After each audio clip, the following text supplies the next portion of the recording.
السلام علیکم دوستو، امید کرتا ہوں آپ سب ٹھیک ہوں گے۔ میں بھی ٹھیک ہوں، اللہ کا شکر ہے۔ آج میں آپ کو جو ہے نا ایک سٹوری بتاؤں گا، ایک ریئل سٹوری ہے جس میں نام تو کوئی اور منشن کروں گا، لیکن بھائی جان یہ حقیقت پر مبنی ایک سٹوری ہے جس کو میں آپ کے سامنے رکھوں گا۔ یہ ان لوگوں کے لیے سبق ہے جو لوگ لڑکیوں کے ساتھ جو ہے نا آتے ہیں یورپ میں ڈنکی لگا کر، یا کہہ لیں اپنی فیملی کے ساتھ ڈنکی لگا کر آتے ہیں۔ یہ ان لوگوں کے لیے ایک سبق ہے۔ تو بھائی جان یہ ڈنکی ایک ایسے شخص کی ہے جس کا نام ریاض ہے۔ جناب علی، ڈنکی شروع کرنے سے پہلے، یہ سٹوری شروع کرنے سے پہلے میں آپ لوگوں کو بتا دوں، اگر میرے چینل پر کوئی نیا آیا ہے، دیکھ رہا ہے تو میری ویڈیوز اچھی لگتی ہیں تو میرے چینل کو ہماری حوصلہ افزائی کے لیے مہربانی کر کے سبسکرائب کر دیں تاکہ آنے والی ویڈیو آپ تک پہنچ سکے۔ تو دوستو یہ سٹوری جو ہے نا، یہ ایک ریاض نامی شخص ہے جو لاہور کا رہنے والا ہے، ایک محنت کش آدمی ہے۔ صحیح ہے، اس ٹائم سمجھ لیں، ابھی میں بتاؤں گا کہ ایک محنت کش آدمی تھا۔ تو اس کی سٹوری کا آغاز ایسے ہوتا ہے، یہ ایک لاہور کا ایک محنتی ترخان تھا، زندگی بھر غربت سے بیچارہ لڑتا رہا، 3 بچوں کا باپ اور ایک بیوی کشور، جس کی بیوی کی دمائیں اب اس کی بس سے باہر ہو چکی تھی۔ ہر طرف مہنگائی، آپ جانتے ہیں جیسا کہ ابھی پاکستان کے حالات ہیں۔ صحیح ہے، طوفان بجلی کے بل، اسکول کی فیسیں اور روزمرہ زندگی کے معلومات سے تنگ آ کے جناب علی اس کو کسی نے مشورہ دیا کہ تم یورپ میں چلے جاؤ، وہاں زندگی ٹھیک ہے، پیسہ بھی ہے، سکون بھی ہے۔ تو پھر ریاض بھائی ایسا کرتے ہیں کہ اپنی ساری جو جمع پونجی ہے نا، اپنی بیوی کے زیور، اپنی جو جمع پونجی، اور ان کے پاس ایک پلاٹ ہوتا ہے، اس پلاٹ کو بھی یہ گروی رکھ کر نا ایک ایجنٹ سے رابطہ کرتے ہیں، اور ان کا جو ڈیل ہوتی ہے نا وہ 18 لاکھ روپے پاکستانی میں ان کی ڈیل ہو جاتی ہے۔ تو ٹینکر وعدہ کرتا ہے بھائی جان کہ پاکستان سے ایران کا جو یہ سفر ہے نا، اس میں ہم آپ کو جو ہے نا صرف ایران، پاکستان سے ایران، پھر ترکی، اور آخر میں ہم آپ کو یورپ میں صرف 2 ہفتے کا سفر ہے، آرام سکون کے ساتھ آپ چلے جائیں گے، کوئی ٹینشن نہیں ہے۔ صحیح ہے، ریاض بھائی نے فیصلہ کر لیا۔ وہ اس کی بیوی فاطمہ، 3 بچے، علی 10 سال کا بچہ، اور عائشہ 7 سال کی، اور حسن 3 سال کا، اور فاطمہ کا بھائی فہد، سب سفر پر روانہ ہوئے۔ فہد بھی ان کا سہارا بننے کے لیے تیار تھا۔ سفر کا جو پہلا مرحلہ شروع ہوتا ہے وہ جناب علی تافتان کے راستے ایران تھا۔ رات کی اندھیری ہوتی ہے بھائی جان، اندھیرا ہوتا ہے، ان کو ایک ٹوٹی پھوٹی گاڑی میں ڈالا جاتا ہے، جیسا کہ آپ لوگ جانتے ہیں جنہوں نے ٹنکی لگائی ہے۔ صحرائی راستے سے ان کو گزارا جاتا ہے، اور راستے میں بار بار ڈینکرز نے کہا کہ خاموش رہو ورنہ پکڑے جاؤ گے۔ تو جناب علی بہرحال یہ لوگ جو ہے نا، ڈینکر ان کو بولتا ہے کہ خاموش رہو، پکڑے جاؤ گے، آواز مت نکالو۔ تو ریاض کے جو یہ بچوں نے 3 دن میں بمشکل 1 روٹی کھائی، یہ ریاض بھائی کا کہنا ہے۔ صحیح ہے، پانی کی چھوٹی بوتل ایک فیملی کے لیے دی جاتی۔ شدید گرمی، پیاس اور تھکن نے سب کا برا حال کر دیا۔ تو جو اس کی بیٹی تھی نا عائشہ، ریاض بھائی کی، وہ جو ہے نا بخار میں تپنے لگی۔ تو فاطمہ نے ڈینکروں سے درخواست کی کہ کچھ دیر آرام کرنے دیا جائے، مگر جواب میں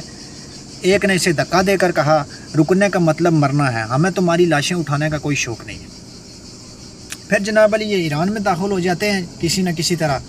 تو ایران کے جو یہ پہاڑی علاقے ہیں، ان میں جو ہے نا 3 دن مسلسل پیدل ان کو چلنا پڑتا ہے۔ حسن کو ریاض نے کمر سے باندھ رکھا تھا، جو ان کا چھوٹا بیٹا تھا۔ فاطمہ اکثر بے ہوش ہو جاتی، فہد سے سہارا دے کر آگے لے جاتا۔ ٹینکر مسلسل گالیاں دیتے، عورتوں کو گھورتے، ٹہکے لگاتے۔ ایک رات ان کے قافلے کے ساتھ ایک اور فیملی تھی۔ تو اس فیملی کے ساتھ ایسا ہوتا ہے کہ ان کے ساتھ ایک لڑکی ہوتی ہے 14 سال کی، جو رات کے تقریباً 2-3 کا ٹائم تھا۔ اس ٹائم وہ بولتے ہیں کہ وہ ایک ڈینکر آتا ہے، اس لڑکی کو جو ہے نا باہر بلاتا ہے، اور اس کا باپ جو ہے نا اس کو روکتا ہے۔ تو ڈینکر جو ہے نا اس کے پاس بندوق ہوتی ہے، وہ بندوق کے بٹ سے اس کے سر پر جو ہے نا ضرب لگاتا ہے، اور جس وجہ سے وہ زخمی ہو جاتا ہے۔ سب ڈر جاتے ہیں، خاموش ہو جاتے ہیں۔ پھر آوازیں صرف کیمپ سے یہی آ رہی ہیں، وہ جو انہوں نے وہ خیمے لگائے ہوئے تھے، کہ چیخوں کی آوازیں سنائی دے رہی ہیں، گونج رہی ہیں، اور کچھ بھی نہیں دے رہے۔ بہرحال کوئی کچھ نہیں کر سکتا، ادھر جانتے ہیں سب لوگ جو آئے ہیں۔ پھر ریاض فہد سے کہا کہ واپسی اختیار کریں، مگر فہد نے کہا نہ پیسے بچے ہیں نہ راستہ، اب پیچھے جانے کا مطلب ہے تباہی۔ تو جناب علی یہ پھر ان کا ایران سے جو ترکی جانے کا راستہ ہے سب سے خطرناک تھا، پہاڑوں، کانٹوں اور پتھروں سے بھرا راستہ آپ لوگ جانتے ہیں، جہاں سانپ سانپ بھائی اور درندے جو یہ گھومتے ہیں، درندے بھائی جان، یہ درندے یہ ڈنکر ہی درندے ہیں، صحیح ہے، یہ جو گھومتے ہیں۔ اس کے بعد علی ایک رات کو جو ہے نا اس کا پاؤں جو ہے نا چلتے چلتے جو ہے نا بہت خراب ہو جاتا ہے، وہ پھسل جاتا ہے، وہ گہری کھائی میں گر جاتا ہے علی، صحیح ہے، بہرحال اس کی جان بچ جاتی ہے، مگر اس کی چیخوں کی جو ارد گرد کی خاموشی کو چیر دیا، اس کی جو چیخیں تھی نا، وہ ریاض بھائی بولتے ہیں جو ارد گرد کی جو خاموشی تھی نا اس کو چیر دیا۔ اس کی چیخوں کی وجہ سے جو ہے نا وہ ترک بارڈر فورسز نے علاقے کو گھیرے میں لے لیا۔ آپ جانتے ہیں وہاں پر شور کریں تو ترکی کی آرمی آ جاتی ہے، تو ٹینکر نے سب کو چیختے چلاتے بھاگنے کا حکم دیا۔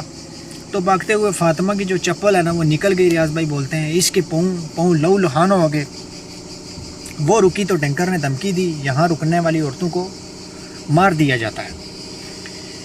تو ایک دن پھر بولتے ہیں کہ راستے میں ایک بوڑھا سا مسافر گر کر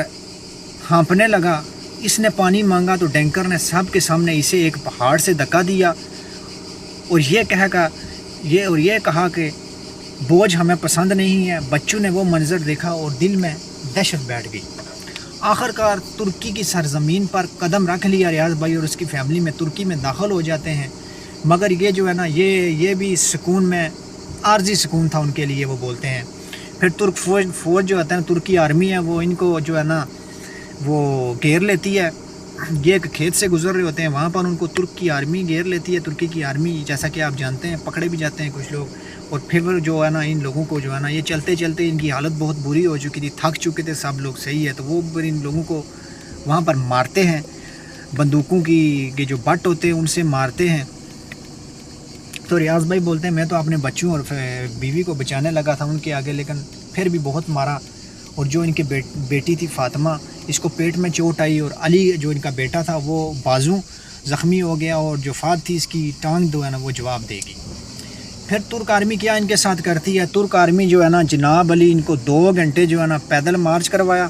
صحیح ہے، اور اوپر ان کی ایک چوکی ہوتی ہے، اس چوکی پر یہ بولتے ہیں کہ ان کو لے کر کے چلتے ہوئے اور راستے میں جو رکتا اس کو مارتے، اور بری حال تھی، جسم کو لٹکاتے ہوئے جو ہے نا یہ لوگ چوکی تک پہنچے، اور پھر انہوں نے کیا کیا، وہاں چوکی میں جا کر ان کو کوئی تھوڑا بہت کھانا دیا یا کچھ دیا، پانی وغیرہ دیا، اور پھر ان کو جو ہے نا ایران میں ڈپورٹ کر دیا، اور بولا اب اگر واپس آئے تو تم لوگوں کو جان سے مار دیں گے۔ تو جناب علی یہ لوگ پھر ایران میں ڈپورٹ ہو جاتے ہیں، اور پھر آگے جو ہے نا ٹینکر ان کے پھر منتظر ہوتے ہیں، پھر ان کو چلایا جاتا ہے، بڑی مشکل سے چلنے کے بعد جناب علی یہ ٹینکر کی سیف میں پہنچتے ہیں، اور سیف میں پہنچنے کے بعد یہ فیملی جو ہے نا فیصلہ کرتی ہے واپس پیچھے جانے کا، صحیح ہے، تو یہ فیملی پھر پیچھے چلی جاتی ہے واپس، کیونکہ زخمی ہو گئے تھے صاحب، اب ان کا آگے جانا تو ممکن نہیں تھا، یہ پیچھے چلے جاتے ہیں۔ اور آج جو ہے نا ان کے یہ اپنی صورتحال مجھے بتاتے ہیں کہ آج وہ سب دوبارہ لاہور میں ہیں، مگر نہ وہ پہلے والی فاطمہ ہے، نہ بچے علی راتوں کو جو ہے نا ڈر جاتا ہے، ڈر کے جاگ جاتا ہے، وہ جو منظر اس کے دماغ میں گھوم رہا ہے، اور عائشہ جو ہے نا وہ بولنے سے گھبراتی ہے، صحیح ہے، اور حسن ہر ایک اجنبی کو خوف سے دیکھتا ہے، اور ریاض بھائی جو ہے وہ بولتے ہیں کہ میں قرضوں کے بوجھ تلے دب چکا ہوں، اور محلے داروں کی نظریں بھی بدل گئی ہیں۔ تو بھائی جان یہ جو یورپ کا خواب ان کے لیے ایک ایسا زخم بن گیا ہے جو نہ بھرے گا نہ بھولے گا، اور یہ جو ایجنٹ ہیں وہ اب کسی اور غریب خاندان کو اپنا جو ہے نا وہ سستا خواب بیچ رہا ہوگا۔ تو اس کا مطلب یہ ہے بھائی جان یہ جو سٹوری ہے آپ کے سامنے یہ ایک ریئل سٹوری ہے، اس سے آپ لوگ بھی عبرت حاصل کریں، اور برائے مہربانی کر کے اپنی فیملی کے ساتھ ادھر نہ آئیں، صحیح ہے، راستے میں بہت برا ہوتا ہے، صحیح ہے۔ تو جن لوگوں کو میری یہ سٹوری اچھی لگی ہے تو میرے چینل کو سبسکرائب کر دیں، میری حوصلہ افزائی کے لیے تھا کہ اس طرح کی اچھی میں ریئل سٹوری آپ لوگوں کو بیان کرتا رہوں، اور یورپ سے ریلیٹڈ، ڈینکی سے ریلیٹڈ کسی بھی طرح کی انفارمیشن چاہیے ہو تو آپ لوگ جو ہے نا مجھے کمنٹ کر کے بتا دیں، اس پر میں ویڈیو بنا کے آپ کو جو ہے نا شیئر کر دوں گا، یا میرے آپ لوگ جو ہے نا فیس بک پر جو ہے نا آپ لوگ میرے سے کانٹیکٹ کر سکتے ہیں۔ تو تب تک کے لیے مجھے اجازت دیجیے، شکریہ، اللہ حافظ۔